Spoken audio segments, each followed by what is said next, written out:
Question में वही चीज आपके लिए इंपॉर्टेंट है जहां पर कोई आपको न्यूमेरिकल इंफॉर्मेशन दे रखी है। तो नंबर ऑफ रोज होंगी, वो 25 भी हो सकती है, 16 भी हो सकती हैं, बट बच्चों दोनों आंसर नहीं होगा, आंसर कोई एक होगा।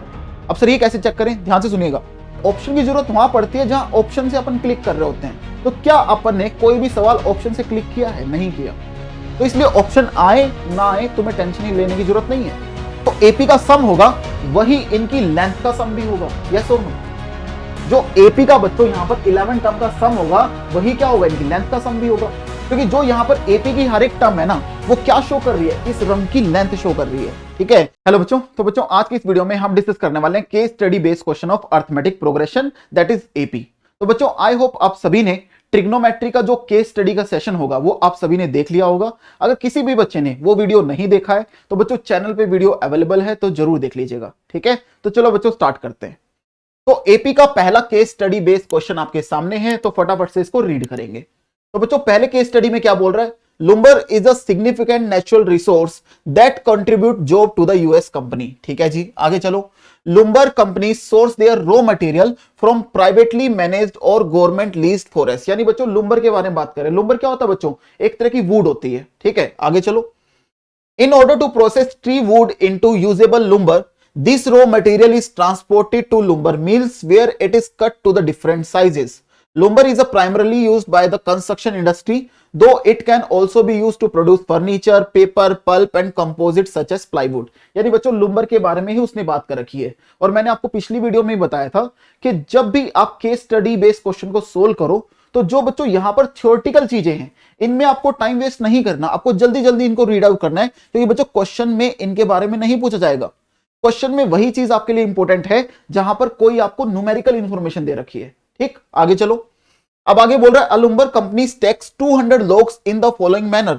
तो बच्चों कोई एक लुम्बर कंपनी जो थी वो 200 लोग्स को इस तरीके से अरेंज करती है। ठीक है, तो बच्चों देखो यहां पर नीचे भी वुड लगी है, फिर ऊपर नेक्स्ट रो में, फिर नेक्स्ट रो में, ऐसे वो यहां पर वुड्स को अरेंज करती है कोई भी लुम्बर कंपनी जो होती है। ठीक है, तो बच्चों यहां पर टोटल उसने लोग्स कितनी दी है, 200। यानी यहां पर जो टोटल बच्चों वुड यहां पर जो लगी हैं, टोटल लट्ठे जो लगे हैं लकड़ी के बच्चों यहां पर जो टोटल लट्ठे हैं वो कितने हैं, 200 है। ये चीज अपने लिए इंपॉर्टेंट है, इसको मेंशन कर दो यहां पर। ठीक है, आगे चलिएगा। 20 logs in the bottom row, 19 in the next, 18 in the next, up to so on. ठीक है, तो बच्चों उसने ये बोला कि यहां पर नीचे वाली जो रो है ना उसमें टोटल 20 लोग्स लगे हैं, राइट। तो बच्चों इनको काउंट करेंगे 1 2 3 4, ऐसे कितने लगे हैं, 20 लोग्स। तो इससे ऊपर वाली में कितने हैं, 19, इससे ऊपर वाली में कितने बच्चों, 18, और ये कहानी यहां पर चलती जाएगी। ठीक है, तो ऐसे करके टोटल कितने लोग यहां पर मेंशन है, 200। ठीक, आगे चलो। नेक्स्ट उसने बोला बच्चों 18 in the next row and so on as shown in the figure, based on the above information answer the following question. तो इस इंफॉर्मेशन के बेस पे आगे जो सवाल पूछे गए हैं वो सवाल अपने को करने हैं। ठीक है, देखिएगा। तो बच्चों पहला सवाल है number of logs in the first row, in the second and the third row. अब 4 ऑप्शन है। Follow a pattern forming an AP with common difference 1, कि वो एक एपी को फॉर्म कर रहे हैं और जिसका कॉमन डिफरेंस क्या बच्चों, 1 है। सेकंड ऑप्शन क्या है, follow a pattern forming an AP with common difference -1। तीसरा ऑप्शन है do not follow any pattern. चौथा ऑप्शन है follow a pattern forming an AP with common difference 2। ठीक है, तो बच्चों देखिएगा।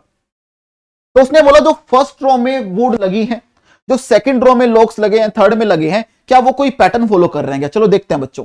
यहां पर बच्चों फर्स्ट रो किसको बोला गया, जो बॉटम वाली रो है, जो बॉटम वाली रो है बच्चों उसको फर्स्ट रो बोला गया। तो फर्स्ट रो में कितनी लॉग्स थी, 20 थी। नेक्स्ट वाली में 19, फिर बच्चों 18 अप टू सो ऑन। तो क्या ये एक पैटर्न फॉलो हो रहा है? चलो चेक करते हैं। डिफरेंस देखो, यहां पर देखो बच्चों 19 में से 20 को माइनस करोगे कितना आएगा, -1। यहां पर कितना आएगा बच्चों, -1। तो आप अगर चेक करोगे यहां पर डिफरेंस कितना आ रहा है, -1 आ रहा है। तो डिफरेंस क्या है बच्चों, सेम है। तो इसका मतलब ये क्या बनेगा, एक एपी बनेगा, यानी बच्चों अरिथमेटिक प्रोग्रेशन बनेगा, राइट। तो इसका कॉमन डिफरेंस कितना लिखोगे आप, -1। ठीक है, तो बच्चों ऐसा मत लिख देना कॉमन डिफरेंस 1। मैंने आपको बोला था कि एपी में जो डिफरेंस लेते हैं वो हमेशा आगे वाली टर्म में से पीछे वाली टर्म का लेते हैं। तो बच्चों डिफरेंस कितना आएगा, -1 का आएगा। तो आप देख लो कौन सा ऑप्शन करेक्ट है। तो बच्चों follow a pattern forming an AP with common difference -1, यानी option number B is correct. Clear है सभी को, राइट। चलेगा, नेक्स्ट क्वेश्चन पे चलते हैं बच्चों। Question number second, the number of rows in which 200 logs are stacked. उसने ये बोला बच्चों यहां पर टोटल नंबर ऑफ रोज कितनी होंगी जिसमें टोटल 200 लोग्स को स्टेक किया गया है। यानी बच्चों ये रोज मुझे काउंट करनी है, देखिए फर्स्ट रो है, सेकंड, थर्ड, ऐसे टोटल कितनी रो बन रही है। ठीक है बच्चों, ध्यान से सुनिएगा। यार मैंने ये मान लिया कि यहां पर टोटल n नंबर ऑफ रोज हैं, n कुछ भी हो सकता है, 10 रो भी हो सकती है, 7, 8, कितनी भी रो बन सकती है। ठीक है, तो कैन वी से दैट, ध्यान से सुनिएगा, कि यार पहली जो रो थी बच्चों उसमें टोटल 20 लोग स्टेक किए गए थे, दूसरी में बच्चों 19 थे, फिर 18 थे, ऐसे चलते चलते मैंने ये मान लिया कि जो लास्ट वाली रो है वो मैंने n मान ली, बट मेरे को ये नहीं पता कि इसके अंदर कितने लोग थे, वो मुझे नहीं पता है ना। उसने ये पूछा है ना द नंबर ऑफ रोज, मुझे रोज निकालनी है। ये पहली रो है, ये दूसरी, ये तीसरी है, कोई 10वीं रो होगी, 8वीं रो भी हो सकती है, मैंने उसको n मान लिया। ठीक है, तो बच्चों can we say that let nth row के अंदर tn नंबर ऑफ लोग्स है बच्चों, है ना। जैसे जो पहली रो थी उसमें 20 थे बच्चों, सेकंड में कितने थे 19, उसमें 18, मैंने ये मान लिया जो nth रो थी, जो उसकी जो टॉप रो होगी, राइट, जो अपने को बताना है द नंबर ऑफ रोज, यानी बच्चों जो टॉप रो थी वहां पर मैंने उसमें ये मान लिया कि जो नंबर ऑफ लोग्स हैं वो tn मान लिए मैंने। तो कैन वी से दैट बच्चों अगर मेरे पास n का वैल्यू आ गया तो मेरे को ये पता चल जाएगा नंबर ऑफ रोज कितनी है। सर कैसे? मान लिया बच्चों n का वैल्यू 10 है, तो ये पहली रो थी, ये दूसरी, ये तीसरी, तो 10 रोज आ गई मेरे पास, तो आंसर क्या आ गया? 10 आ गया। अगर n का वैल्यू 5 आया तो बच्चों ये पहली, ये दूसरी, ये तीसरी और ये पांचवी, तो मतलब नंबर ऑफ रोज कितनी है? 5 है। अब ये बताओ टॉप वाली रो कौन सी होगी? 5वीं रो होगी। अगर n का वैल्यू 10 आया तो टॉप वाली रो कौन सी होगी? 10वीं रो होगी। ठीक है, बट यहां पर तो मुझे ये बताना है कि नंबर ऑफ रोज कितनी होंगी। अब ध्यान से सुनिएगा, तो बालको कैन वी से दैट यार ये टोटल, ये एक एपी बन रही है, अभी अभी देखा था अपन ने, और इस एपी का जो कॉमन डिफरेंस है वो -1 है, राइट। अब ये बताओ ये टोटल कितनी लोग्स थी? यहां पर बच्चों ये टोटल 200 लोग्स थी। कितनी थी? 200 लोग्स। तो यार ये ऐसा कुछ नहीं बन रहा कि यहां पर एपी की n टर्म्स दे रखी है, ये फर्स्ट टर्म है, ये सेकंड, ये थर्ड और ये nth टर्म। तो एपी की nth टर्म के सम को कैसे लिखते हैं अपन? Sn, और Sn का वैल्यू कितना बच्चों? 200 है, क्योंकि इन सारी लोग्स का जो सम है ना वो आपको 200 दे रखा है। अब Sn का कौन सा फॉर्मुला लगाओगे आप? n/2 a प्लस एल या n/2 into 2a plus n minus 1 into D, second वाला फॉर्मुला। क्यों? क्योंकि बच्चों यहां पर लास्ट टर्म आपको गिवन नहीं दे रखी। ठीक है, चलेगा, तो फॉर्मुला लगाओ n/2 इंटू में 2 टाइम्स ऑफ a। a क्या होता है बच्चों? फर्स्ट टर्म, फर्स्ट टर्म 20 है, प्लस में n minus 1 into D, D क्या बच्चों? Common difference, that is -1, right side में 200। तो इसको सोल्व करके अपने को n का वैल्यू मिलेगा। चलेगा, सोल्व करते हैं। तो n/2 इंटू में 2 इंटू 20 बच्चों 40 हो जाएगा, -1 को मल्टीप्लाई करोगे -1n, -1 into -1 plus 1, right side में बच्चों 200 है। अब देखिएगा n/2 multiply by 40 plus 1, 41 minus n आएगा बच्चों राइट साइड में 200। अब 2 को वहां मल्टीप्लाई कर दो, n को अंदर मल्टीप्लाई करो, तो 41n माइनस का n स्क्वायर इक्वल टू बच्चों 400 हो जाएगा। कोई दिक्कत नहीं है। अब एक काम करो, सबको एक साइड ले आओ, तो मैं -n स्क्वायर और 41n को राइट में ले जाता हूं, तो ये बनेगा बच्चों n स्क्वायर माइनस का 41n प्लस का 400 राइट साइड में 0। तो ये आपके पास एक क्वाड्रेटिक इक्वेशन बनकर तैयार हो गई बच्चों। या तो इसको फैक्टराइज कर लो या श्रीधराचार्य से सोल्व कर लो। चलो इसको फैक्टराइज करते हैं। तो जब आप इसको फैक्टराइज करोगे बच्चों ये ब्रेक होगा, माइनस का 25n माइनस का 16n प्लस 400, राइट साइड में क्या बच्चों? 0 है। तो इन दोनों में कॉमन लोगे तो n इंटू में n माइनस 25 हो जाएगा, यहां -16 कॉमन लोगे तो n माइनस 25 बनेगा, राइट साइड में बच्चों 0 है। ठीक है, अब दोनों में कॉमन आ गया n माइनस 25, अंदर क्या बचा? n minus 16। तो यहां से n की दो वैल्यू आएंगी, एक वैल्यू आएगी बच्चों 25 और एक वैल्यू आएगी 16। ठीक, अब ध्यान से सुनिएगा। तो आप बोलोगे सर इसका मतलब तो जो नंबर ऑफ रोज होंगी वो 25 भी हो सकती है, 16 भी हो सकती हैं, बट बच्चों दोनों आंसर नहीं होगा, आंसर कोई एक होगा। अब सर ये कैसे चेक करें? ध्यान से सुनिएगा। अब बच्चों n क्या शो कर रहा है? यहां पर n शो कर रहा है कि इसमें नंबर ऑफ रोज कितनी है। अगर नंबर ऑफ रोज 25 हुई, इसका मतलब 25th टर्म इसकी लास्ट टर्म है। ठीक है, तो एक काम करते हैं, एक बार इसकी 25th टर्म निकाल कर देखते हैं। तो बच्चों जब आप इसका t25 निकालोगे, क्या फॉर्मूला होता है? a प्लस में 24d, यानी a plus n minus 1 into D होता है ना एपी में। तो यहां पर a का वैल्यू कितना बालको? 20, प्लस में 24 इंटू डी का वैल्यू कितना बालको? -1 है, तो 20 माइनस 24 हो जाएगा, तो ये कितना आ गया? -4। यानी इसका मतलब लास्ट टर्म बच्चों इसकी -4 हो गई। तो लास्ट टर्म -4 तो हो सकती है एपी में, बट यहां पर जो लास्ट टर्म है वो क्या शो कर रही है? वो ये शो कर रही है कि जो लास्ट रो थी उसमें नंबर ऑफ वुड्स कितनी है, नंबर ऑफ लोग्स कितनी है। तो क्या जो नंबर ऑफ लोग्स है वो कभी नेगेटिव हो सकती है? नहीं हो सकती। समझ रहे हो मेरी बात? जो लट्ठे हैं क्या वो कभी नेगेटिव हो सकते हैं? नहीं हो सकते। इसका मतलब बच्चों यहां पर n का वैल्यू 25 पॉसिबल नहीं होगा, यहां पर n का वैल्यू क्या आएगा? 16 आएगा। ठीक है, तो बच्चों जब आप n का वैल्यू 16 चेक करेंगे, जब आप T16 चेक करेंगे ना, वो पॉजिटिव आएगा, वो नेगेटिव नहीं आएगा। ठीक है, तो इसलिए यहां पर बच्चों जो टोटल नंबर ऑफ रोज होंगी वो यहां पर 16 होंगी। क्लियर है सभी को? ठीक है, चलेगा अगले सवाल में बढ़ते हैं। That is question number 3, the number of logs in the top row. चलो अभी अभी अपन ने देखा था कि जो टोटल रोज थी बच्चों वो कितनी थी? 16 थी। तो 16 अगर टोटल रोज है बच्चों तो टॉप रो क्या होगी? T16 होगी ना। टॉप रो होगी वो 16th रो होगी। टॉप रो कौन सी होगी? 16वीं रो। अब 16वीं रो में अपने को क्या बताना है बच्चों? नंबर ऑफ लोग्स बताने हैं, यानी T16 बतानी है। समझ गए मेरी बात? जो टॉप वाली रो होगी वो कौन सी होगी? 16वें नंबर वाली। अब 16वीं रो में अपने को क्या बताने हैं? Number of logs. तो वो कैसे निकालेंगे अपन? T16 से। अब T16 का formula a plus n minus 1 करोगे बच्चों, a प्लस 16 माइनस 1 15d हो जाएगा। अब a का वैल्यू कितना है? 20 और d का वैल्यू बच्चों -1। तो 20 प्लस में 15 इंटू डी का वैल्यू -1 सोल्व करोगे बच्चों, आंसर कितना आ गया? 5 आ गया। यानी जो टॉप रो होगी उसमें बच्चों 5 लोग होंगी। क्लियर है? चलें नेक्स्ट सवाल पे बढ़ते हैं बच्चों। Next question, that is question number 4, the number of logs in the middle row. अब ध्यान से सुनिएगा बालकों, अब अपने को यह देखना है कि मिडल रो कौन सी होगी। यार ये बताओ, जो टोटल रोज आई हैं वो कितनी है बच्चों? 16। अभी अभी निकाली थी। टोटल रोज अपने पास 16 है, यानी n का वैल्यू 16 है। तो बच्चों ये बताओ कि अगर n का वैल्यू 16 होगा तो मिडल में कौन कौन सी रो होगी? तो इसका फॉर्मूला आप सभी को पता होना चाहिए कि मिडल टर्म ऑफ एपी कैसे निकालते हैं। जिन बच्चों ने एपी ढंग से पढ़ा होगा तो उनको पता भी होगा। तो बच्चों दो बातें होती हैं कि अगर नंबर ऑफ टर्म्स इवन हो तो यार दो मिडल टर्म आती हैं बच्चों। एक तो होती है n/2th टर्म और एक होती है n/2 + 1th term. These two are middle term. ये दोनों क्या होती हैं बच्चों? Middle term. ठीक है, बट अगर n का वैल्यू ओड हो जाए तो उस केस में बच्चों एक ही टर्म मिडल टर्म पॉसिबल है और वो होती है बच्चों n प्लस में 1/2th term. This term is middle term. Right, अब यहां पर ये देखो n का वैल्यू क्या है। आप बोलोगे सर n का वैल्यू 16 है, तो यानी बच्चों 16 क्या है यहां पर? इवन।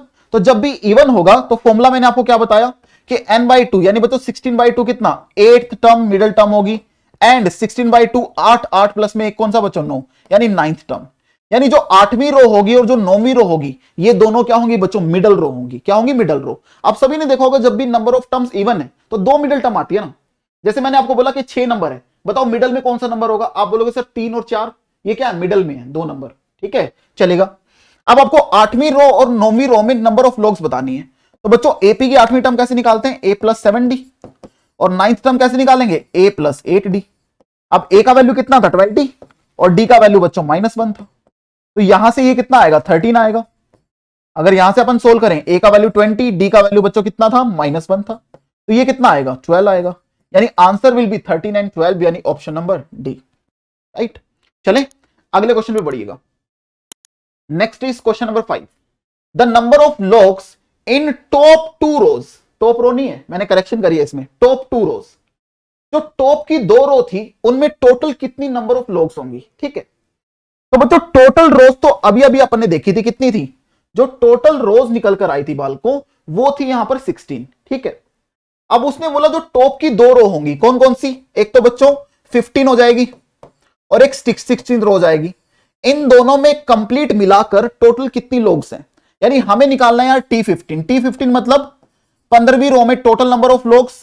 T16 का मतलब 16th रो में टोटल नंबर ऑफ लोग्स। ठीक है, अब बच्चों T15 का फॉर्मूला क्या होता है? a + 14d। अब T16 तो अपन ऑलरेडी निकाल चुके हैं। T16 का वैल्यू अभी अभी निकाला था, क्या? The number of logs in the top row. T16 तो 5 आया था, तो इसकी वैल्यू बच्चों डायरेक्टली रख दो। ठीक है ना, दोबारा मेहनत क्यों करनी है? T16 का वैल्यू 5 रख दो। अब a प्लस में a का वैल्यू कितना है? 20 है। 14 इंटू डी का वैल्यू बच्चों -1 था, प्लस में कितना? 5। अब ये हो जाएगा 20 माइनस का 14 करोगे बच्चों, यहां पर 6 होगा।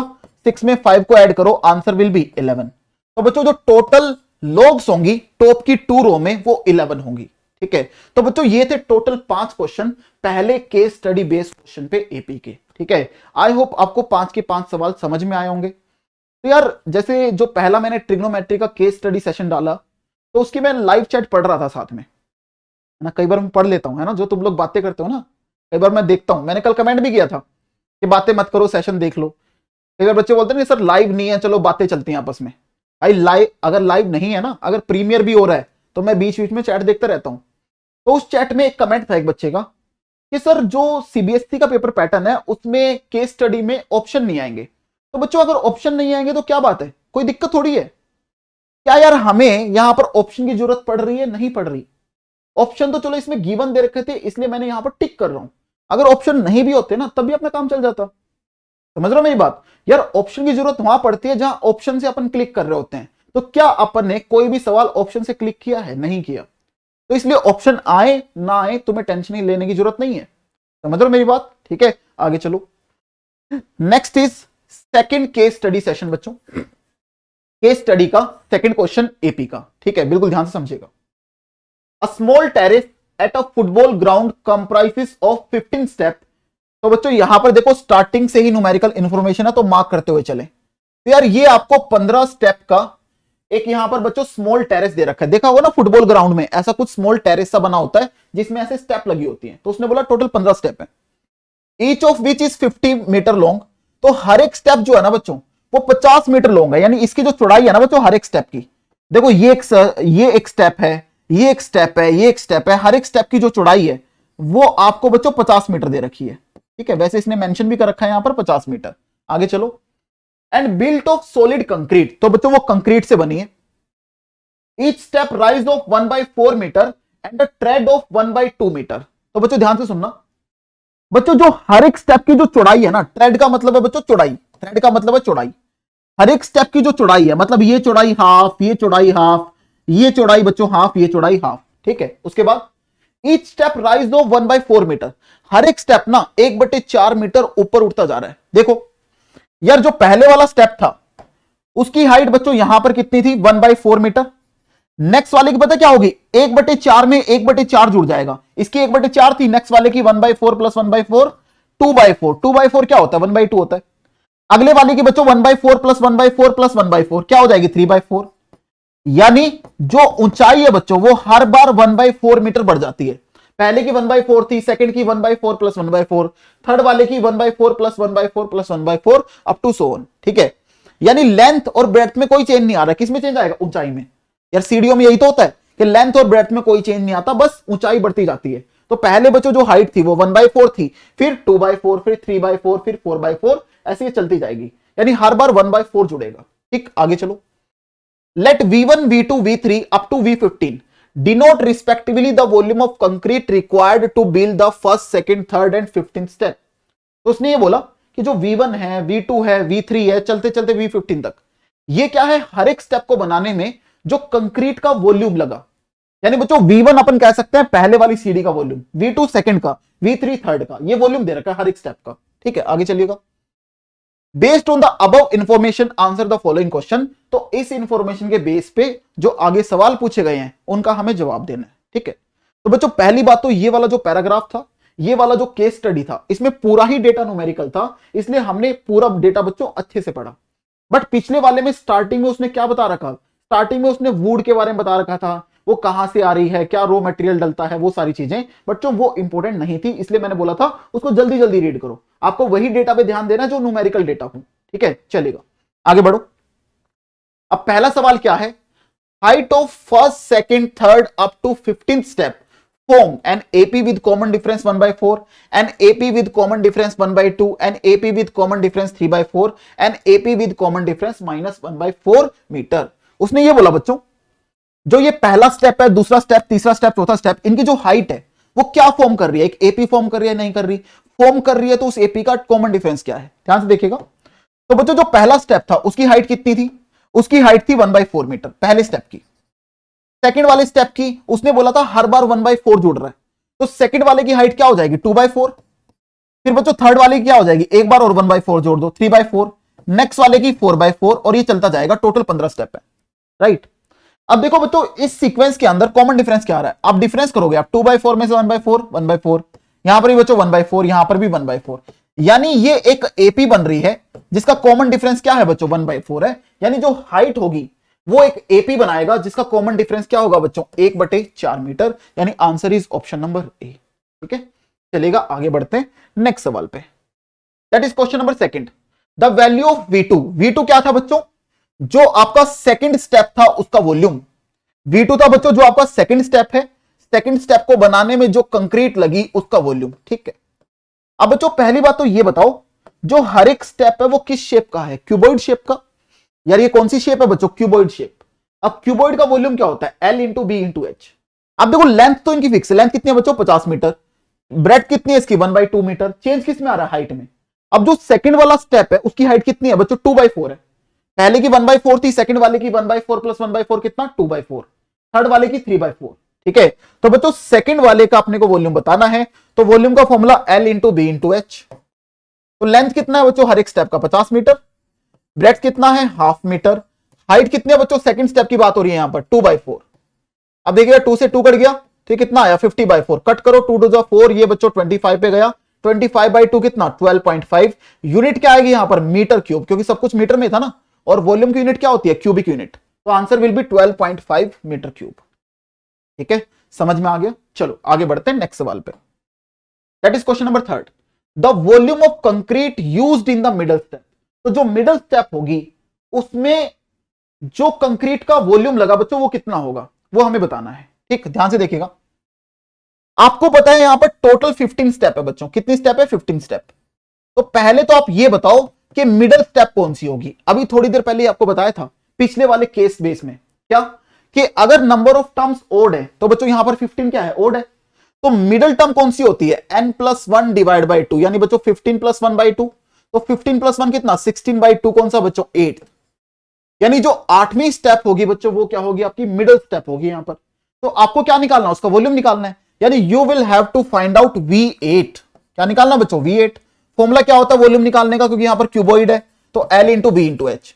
अब बच्चों लेंथ फिक्स है 50 मीटर, ब्रेड्थ भी फिक्स है 1/2 मीटर। अब हाइट क्या होगी, ध्यान से देखिएगा, अब हमें 8वीं स्टेप की हाइट देखनी है। तो बच्चों पहले ही कितनी थी 1/4, सेकंड की 2/4, थर्ड की 3/4, फोर्थ की 4/4। अब ये बताओ 8वीं स्टेप की क्या होगी 8/4। समझ रहे हो ना पैटर्न, 1/4, 2/4, 3/4, 4/4, 5/4, 6/4, 7/4 एंड 8/4। ठीक है, तो बच्चों उसकी जो हाइट लोगे आप वहां पर 8/4 लोगे। ठीक है, अब 8/4 कितना होता है, 2 ही होता है, 2 से 2 कट गया तो आंसर क्या आ गया 50। यूनिट क्या आएगी बच्चों, मीटर क्यूब, यानी answer will be 50 metre cube, option number B. ठीक है, चलेगा, नेक्स्ट सवाल पे बढ़ते हैं।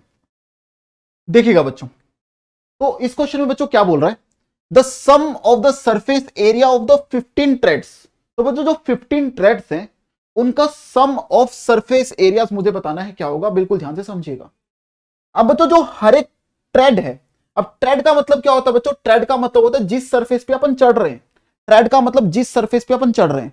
तो बच्चों यहां पर देखो जो ये ब्लैक कलर से बना रखा है ना, जो ये ब्लैक कलर से बना रखा है एक ट्रेड है।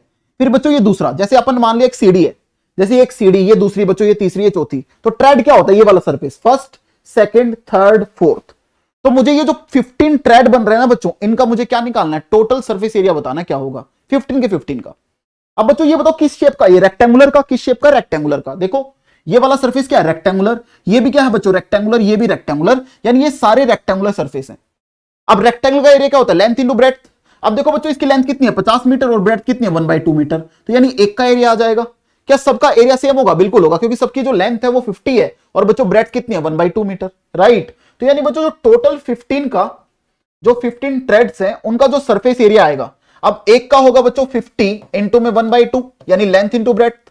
अब टोटल कितने हैं 15, तो मल्टीप्लाई बाय 15 कर दो, तो सोल्व करोगे आंसर आ जाएगा। देखिएगा ये बच्चों 25 पे कटेगा तो मल्टीप्लाई करो, 15 5 75, तो 7 कैरी गया बच्चों, 15 दूनी 30 और 7 37, तो 375। यूनिट क्या आएगी बच्चों, मीटर स्क्वायर, क्योंकि एरिया निकाल रहे हैं, यानी option number C is correct, option number C is correct. ठीक है, चलेगा, नेक्स्ट सवाल में बढ़ते हैं। That is question number 5, the total volume of the concrete required to build the terrace. तो बच्चों पूरे टेरेस को बिल्ड करने में, तो पूरा टेरेस कितने स्टेप से बना है 15 से, तो बच्चों टोटल 15 स्टेप्स को बनाने में जो कंक्रीट यूज हुआ उसका वॉल्यूम मुझे निकालना है। यानी you will have to find out V1 plus में V2 प्लस में V3 अप टू चलते चलते बच्चों V15, ये कंप्लीट वॉल्यूम मुझे बताना है। ठीक है, चलेगा। अब ये बताओ जो V1 होगा, देखो लेंथ और ब्रेथ तो सबकी सेम है, 50 इंटू में 1/2, चेंज किस में आ रहा है, हाइट में। तो जो पहले वाला स्टेप था उसकी हाइट कितनी थी बच्चों, पहले वाले स्टेप की हाइट 1/4, दूसरे की 2/4, तीसरे की 3/4, ये चलता जा रहा था, ठीक है। तो बस हाइट चेंज करते जाओ आप 15 स्टेप की, देखिएगा। तो पहले वाले की हाइट कितनी थी बच्चों, 1/4, ठीक है, ये पहले वाले का वॉल्यूम आ गया। सेकंड वाले में चलते हैं, तो सेकंड में क्या होगा, 50 इंटू 1/2, इंटू में क्या हो जाएगा बच्चों, हाइट इसकी 1/4 और बढ़ जाएगी, यानी 2/4। अगर मैं थर्ड की बात करता हूं, तो थर्ड वाले में क्या होगा, 50 इंटू में 1/2 मल्टीप्लाई बाय क्या होगा बालकों, इंटू में 3/4 हो जाएगा ना, क्योंकि थर्ड वाले की हाइट में एक 1/4 और जुड़ जाएगा। ऐसे चलते चलते अगर मैं 15वें स्टेप की बात करूं, तो 15वें स्टेप में क्या होगा, 50 इंटू 1/2 मल्टीप्लाई बाय क्या करेंगे, 15/4 करेंगे, ठीक है। तो ये टोटल सम आपको निकालना है। अब एक चीज ध्यान से देखिएगा, यहां पर कॉमन देखो बच्चों क्या आ रहा है, एक तो 50 कॉमन आ रहा है, एक 1/2 कॉमन आ रहा है, और एक बच्चों डिनोमिनेटर में 4 कॉमन आ रहा है, तो इंटू 1/4 कॉमन ले लेना। तो 50 1/2 इंटू 1/4 मैंने कॉमन ले लिया, तो यहां से बच्चों 1 बचेगा, यहां से क्या बचेगा, 2 बचेगा, यहां से बच्चों 3, ऐसे चलते चलते लास्ट में क्या बचेगा, 15 बचेगा, ठीक है। क्लियर है सभी को। अब देखो ध्यान से, ये बच्चों 25 पे कटने वाला है, यहां पर 25 डिवाइड बाय 4 बनेगा, मल्टीप्लाई बाय, ये देखो यार एक एपी बन रही है, क्या बन रही है, एपी। तो एपी कितनी टर्म है यहां पर, 15। तो एपी की पहली 15 टर्म का सम निकालने का फॉर्मूला 15/2 इंटू में फर्स्ट टर्म प्लस में लास्ट टर्म। फर्स्ट टर्म क्या बच्चों 1 और लास्ट टर्म कितनी है, 15 है, कोई दिक्कत नहीं। या कोई बच्चा बोलेगा सर मुझे ना पहले n नेचुरल नंबर के सम निकालने का फॉर्मूला पता है, जो होता है n इंटू n प्लस 1/2, वो भी लगा सकते थे, कोई दिक्कत नहीं है। अगर आप इसको एपी मान के करते हो तो n/2 यानी 15/2 इंटू में फर्स्ट टर्म प्लस में लास्ट टर्म, ठीक है। अब इसको सोल्व कर लो बच्चों, तो ये मेरे पास बन जाएगा 25 डिवाइड बाय 4 इंटू में 15/2 इंटू में बच्चों 15 और 1 16। अब देखो 4 4 जा 16, 2 2 जा 4। अब ये कितना बनेगा मल्टीप्लाई करके, 25 2 जा 50, 50 इंटू 15 750 आएगा ना बालको। यूनिट क्या आएगी यहां पर, मीटर क्यूब, ठीक है ना बच्चों, क्योंकि वॉल्यूम निकाल रहे हैं अपन। तो last option that is D is the correct answer, ठीक है। तो बच्चों ये था सेकंड केस स्टडी बेस्ड सवाल, और इसके थे टोटल 5 पार्ट। आई होप आपको समझ में आया होगा, ठीक है। बहुत ही अच्छा सवाल बच्चों, राइट। आगे चलते हैं, next is third case study based question of arithmetic progression. ध्यान से देखिएगा, अब इसमें क्या बच्चों, a carpenter wants to manufacture a 3 metre ladder. तो बच्चों एक कारपेंटर को 3 मीटर लैडर बनानी है। 3 मीटर लैडर का मतलब पता है क्या है, 3 मीटर लैडर का मतलब ये है बच्चों कि जो टोटल ये लेंथ दे रखी है ना, ये लैडर की, यहां से लेके यहां तक, बिल्कुल टॉप से लेके बच्चों ये बॉटम तक, ये आपको 3 मीटर दे रखी है ना, उसको 3 मीटर लैडर बनानी है। Having rungs 25 centimetre apart. Rungs क्या होते हैं बच्चों, रंग्स होते हैं ये लट्ठे जिस पे आप चढ़ते हैं ना, ये जो चढ़ते हैं जिस स्टेप पे आपको, इनको रंग्स बोलते हैं। तो उसने बोला जो रंग्स है ना वो 25 सेंटीमीटर अपार्ट है एक दूसरे से, यानी दो रंग के बीच की जो दूरी है वो आपको 25 सेंटीमीटर दे रखी है।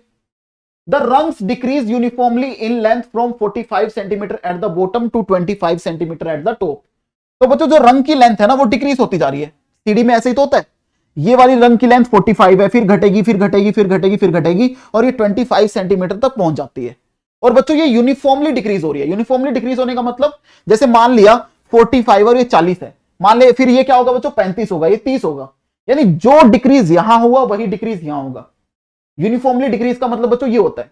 इन शॉर्ट वो पता है क्या बोलने वाला है, वो ये बोलने वाला है कि यहां पर एक एपी बनेगी कि ये 45 है, ये कुछ डिफरेंस में कम हुआ होगा, सेम डिफरेंस में ये कम हुआ होगा, सेम डिफरेंस में ये कम हुआ होगा, ठीक है। आगे चलो, the top and the bottom rungs are 2.5 metre apart. तो बच्चों ये सबसे ऊपर जो ये रंग लगा है ना, जो ये लट्ठा लगा है सबसे ऊपर, और ये जो नीचे लगा है, दोनों के बीच में जो डिफरेंस है ना वो 2.5 मीटर का है, यानी 2.5 मीटर। तो बच्चों 2.5 मीटर को can we say that 250 centimetre, इसमें तो कोई दिक्कत नहीं है ना यार। 2.5 मीटर को सेंटीमीटर में तो कर लोगे ना मल्टीप्लाई बाय 100 करके, तो 2.5 इंटू में 100 कितना होता है 250 सेंटीमीटर, ठीक है बच्चों। अब आगे देखिएगा, यार एक बात बताओ मुझे, ये तो चीज आपने पढ़ ली, बट आगे सवाल स्टार्ट करने से पहले एक छोटी सी बात है वो आपसे पूछना चाहूंगा। देखिएगा, अगर मैं एक सीढ़ी की बात करूं, या आप ऐसे सोचो, यार देखो सीढ़ी ऐसे बनी होती है, सीढ़ी ऐसे बनी होती है, ठीक है।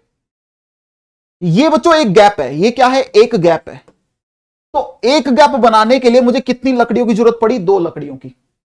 और ये देखो बच्चों दूसरा गैप है, तो दो गैप बनाने के लिए मुझे कितनी लकड़ियों की जरूरत पड़ी? 3 लकड़ियों की। और ये बच्चों यहां पर देखो तीसरा गैप है, तो 3 गैप बनाने के लिए मुझे कितनी लकड़ियों की जरूरत पड़ी? 1 2 3 4। तो क्या मैं एक बात बोल सकता हूं कि जो नंबर ऑफ लोग्स होगी, लोग्स मतलब बच्चों जो लट्ठे हैं, जो लकड़ियां हैं जिन पे वो चढ़ रहा है, तो जो नंबर ऑफ लोग्स होगी वो नंबर ऑफ गैप प्लस में 1 होगा हमेशा। सोच लो, नंबर ऑफ लोग्स जो होगी वो नंबर ऑफ गैप प्लस में 1 होगा। देखो एक गैप था 2 लकड़ी, 2 गैप था 3, 3 गैप था 4। ठीक है, आई होप ये वाला कॉन्सेप्ट समझ में आ गया होगा। ठीक है, क्योंकि इस कॉन्सेप्ट का यूज होने वाला है इसलिए मैंने आपको पहले से ही बता दिया। अब आगे चलिएगा, अगर मैं इस सवाल में बात करूं, अभी मैंने सवाल स्टार्ट नहीं किया, अभी जो जो इंफॉर्मेशन की मुझे जरूरत है वो मैं एक बार लिख ले रहा हूं। ठीक है यार, यहां पर अगर मैं आपसे पूछूं कि यहां से यहां तक टोटल कितने गैप हैं, इस गैप और इस गैप को कंसीडर नहीं कर रहा क्योंकि बच्चों इसके ऊपर तो कोई लट्ठा ही नहीं लगा, ना ही नीचे। मैं इसके और इसके बीच की बात कर रहा हूं कि टोटल कितने गैप होंगे। अब आप बोलोगे सर टोटल ये 250 सेंटीमीटर है कंप्लीट, यहां से लेके यहां तक, और दो गैप के बीच की दूरी 25 सेंटीमीटर है। आप बोलोगे यहां से लेकर यहां तक ये टोटल कितना है? 250 सेंटीमीटर, और दो गैप के बीच की दूरी कितनी है? 25 सेंटीमीटर। तो कैन वी से दैट जो टोटल गैप होंगे वो होंगे 250 डिवाइड बाय 25, यानी 10 गैप होंगे। सोच लो बच्चों, क्योंकि बच्चों एक गैप जो है वो 25 सेंटीमीटर से बना है, तो 250 सेंटीमीटर से कितने गैप बनेंगे? 10 गैप बनेंगे। अब कैन वी से दैट यहां से यहां तक जो लकड़ियां लगी हैं वो बच्चों टोटल जो लोग्स होंगी, नंबर ऑफ लोग्स, वो लगी होंगी 10 + 1 यानी 11, यानी गैप से हमेशा एक ज्यादा लकड़ी लगती है। क्लियर है सभी को? ठीक है, अब आगे चलेगा, अब स्टार्ट करते हैं क्वेश्चन। ठीक है, आ जाइए। तो इस वाले सवाल में भी आपने एक चीज देखी होगी, क्या? जो पहले वो पैराग्राफ आपको दे रखा होगा वो पूरा न्यूमेरिकल था इसमें, इसलिए आपने बिल्कुल ध्यान से वो पूरा पढ़ा है। ठीक है, चलेगा। The total number of rungs in the ladder, rungs मतलब बच्चों वही लोग की बात कर रहा है, वो लट्ठों की बात कर रहा है। तो टोटल नंबर ऑफ रंग्स कितने लगे बच्चों यहां पर? अभी अभी आपने काउंट किया था कि जो टोटल नंबर ऑफ लोग्स हैं या टोटल नंबर ऑफ रंग्स हैं वो कितने हैं बच्चों? 11 हैं। कितने हैं? 11, यानी इसका जो आंसर आएगा वो आपका 11 आएगा। क्लियर है? पहला सवाल आपने पहले से सोल्व कर लिया था। ठीक है, आगे चलो, नेक्स्ट सवाल पे आते हैं। The length of rungs from bottom to top form an AP, हमें पहले से ही पता था। वो बोल रहा था यूनिफॉर्म डिक्रीज हो रहा है, नीचे वाली 45 सेंटीमीटर, टॉप वाली 25, और ये यूनिफॉर्म डिक्रीज कर रहा है। तो बच्चों एक एपी बनने वाली थी जो इसने बोल दिया with first and last term 45 and 25। तो पहली टर्म कितनी थी? 45 सेंटीमीटर, जो सबसे बॉटम वाली लेंथ थी, और जो सबसे टॉप वाली थी बच्चों वो 25 सेंटीमीटर।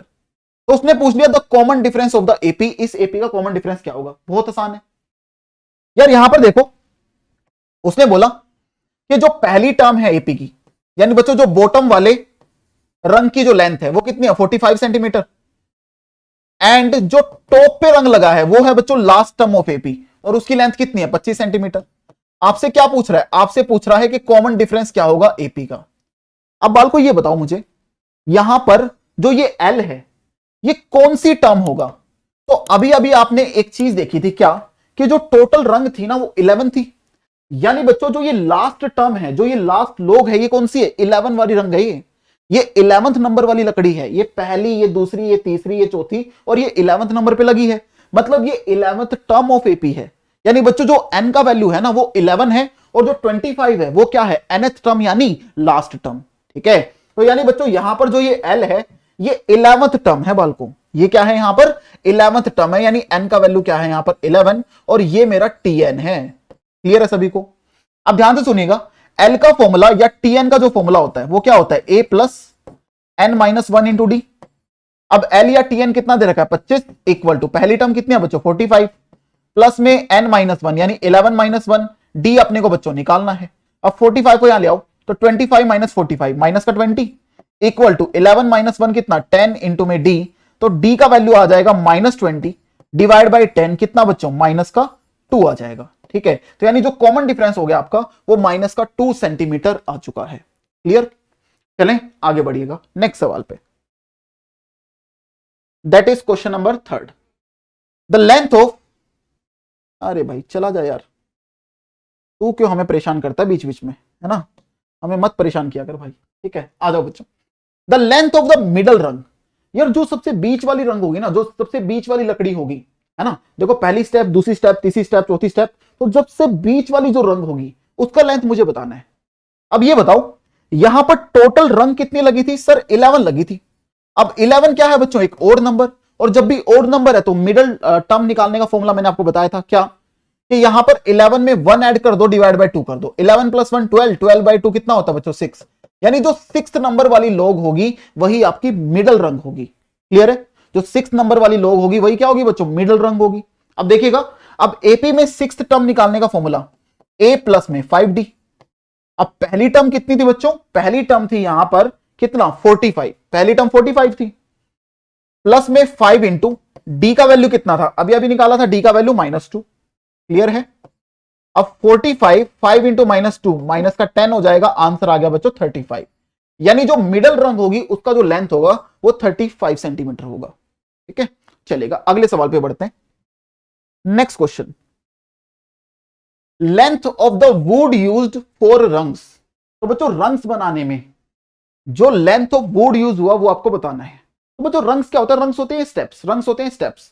तो स्टेप बनाने में जो लकड़ी यूज हुई उसका लेंथ कितना था? यार आपको पता है कि जो सबसे बॉटम में रंग लगा है, जो सबसे बॉटम में रंग लगा उसकी 45 है, और फिर ये घटती जा रही है घटती जा रही है, टॉप पे जो रंग लगा है उसकी 25 है। तो इन सब की लेंथ का सम अपने को बताना है, राइट? तो देखिएगा बच्चों, यहां पर सबसे पहले वाला 45 सेंटीमीटर था, फिर बच्चों ये घटता गया, फिर आगे घटता गया, और ऐसे चलते चलते लास्ट वाला 25 सेंटीमीटर था। ठीक है ना? ये 45 है, और फिर बच्चों ये घटते घटते लास्ट वाला कितना है? 25 सेंटीमीटर। और ये एक क्या बन रही थी बच्चों? एपी बन रही थी। क्या बन रही थी? एपी। और इस एपी का जो कॉमन डिफरेंस था वो -2 था, और ये टोटल कितने रंग्स थे बच्चों? 11। क्लियर है? अब हमें इनकी लेंथ का सम निकालना है, तो कैन वी से दैट मुझे इस एपी का सम निकालना है। जो एपी का सम होगा वही इनकी लेंथ का सम भी होगा। यस और नो? जो एपी का बच्चों यहां पर 11 टर्म का सम होगा वही क्या होगा? इनकी लेंथ का सम भी होगा, क्योंकि जो यहां पर एपी की हर एक टर्म है ना वो क्या शो कर रही है? इस रंग की लेंथ शो कर रही है। ठीक है, तो यानी बच्चों यहां पर मुझे निकालना है एपी की 11 टर्म का सम, क्योंकि ये 11 रंग है। तो फॉर्मूला लगा दो n/2 यानी 11/2। क्या आपको लास्ट टर्म पता है? बिल्कुल पता है, 25 है। तो बच्चों first term plus last term, first term कितनी? 45, लास्ट टर्म कितनी? 25। तो ये हो जाएगा 11/2। ऐड करो इसको, क्या बनेगा? 45 + 5 50 और 20 70। तो बच्चों ये 35 पे कटा, तो 11 × 35 कितना आ जाएगा? 11 × 5 = 55, 5 कैरी, 11 × 33 और 5 38, तो 385 सेंटीमीटर। यानी बच्चों ऑप्शन नंबर, मीटर में दे रखा है तो मीटर में कर दो इसको, सेंटीमीटर को मीटर में करने के लिए डिवाइड बाय 100, तो 3.85 मीटर, क्योंकि ऑप्शन मीटर में दे रखे हैं। ठीक है, तो बच्चों यहां पर ऑप्शन नंबर सी आ गया। चलें आगे बढ़िएगा नेक्स्ट सवाल पे, that is question number 5, the length of would required for the ladder. अब ध्यान से सुनिएगा, कुछ बच्चे इसमें कंफ्यूज हो जाते हैं, वो क्या पूछ रहा है, ध्यान से समझो बच्चों। बालक सोचेंगे सर अभी अभी तो उसने पूछा था कि वुड रिक्वायर्ड कितना था। बच्चों ये था कि रंग्स को बनाने में जो लकड़ी यूज हुई, रंग्स मतलब जो स्टेप थे उनको बनाने में जो लकड़ी यूज हुई उसका टोटल लेंथ।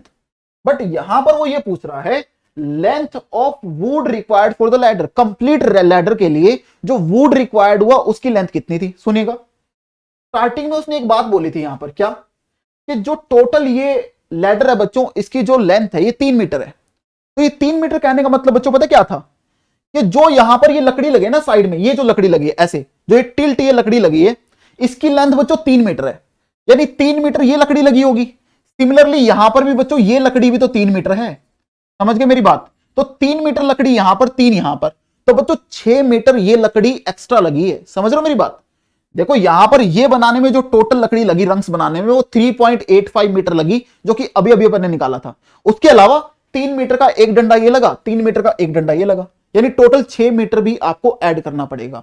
ठीक है, तो यानी बच्चों इसका जो आंसर आएगा, ध्यान से देखिएगा, वो आंसर आएगा 3.85 में आपको 6 मीटर जोड़ना पड़ेगा। 3.85 मीटर के अंदर आपको 6 मीटर और जोड़ना पड़ेगा, यानी आंसर विल बी 9.85 मीटर्स। यानी बच्चों option number B is correct. Clear है? चलिएगा अगले सवाल पे। इसका बच्चों एक पार्ट और दे रखा शायद आपको, नहीं बच्चों यही था, कंप्लीट है ना, टोटल 5 ही पार्ट है। चलो जी, तो बच्चों ये था अर्थमेटिक प्रोग्रेशन का केस स्टडी बेस का सेशन। आई होप आप सभी को समझ में आया होगा। आई होप आप सभी ने हर एक चीज को बिल्कुल ध्यान से समझा होगा। तो बच्चों इस सेशन को अपने दोस्तों में जरूर शेयर कीजिएगा।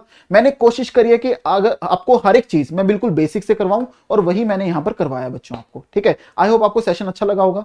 तो बच्चों अगर सेशन अच्छा लगा है तो अपने दोस्तों में जरूर शेयर कीजिएगा एंड चैनल को सब्सक्राइब करना ना भूलें। एंड बच्चों इसका जो पीडीएफ का लिंक है, जो ये नोट्स मैंने यहां पर ये बनवाए हैं बच्चों, आपके ये जो पीडीएफ है इसका लिंक आपको मेरे टेलीग्राम ग्रुप में मिलेगा एंड टेलीग्राम ग्रुप का जो लिंक है वो नीचे डिस्क्रिप्शन में है। ठीक है, तो चलिएगा इसी के साथ इस सेशन को एंड करते हैं। मिलेंगे अपन नेक्स्ट सेशन में, नेक्स्ट केस स्टडी बेस का सेशन आपको इसी चैनल पर मिलेगा, इसलिए चैनल को जरूर सब्सक्राइब कीजिएगा। Thank you so much, bye bye.